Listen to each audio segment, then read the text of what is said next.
Hello, in this video I'm gonna show you how to record screen on Google Pixel 9 Pro XL.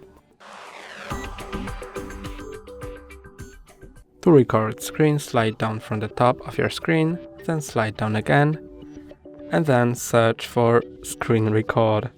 It's here, click on it, then you can choose whether to record a single app or entire screen. And you can enable recording audio. You can choose whether to record device audio, microphone, or both.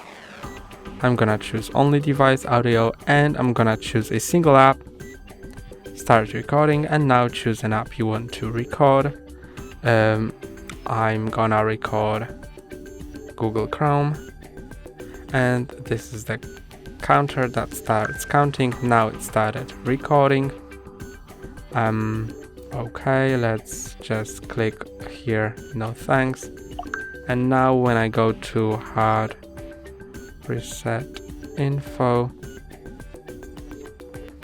it will record all of that.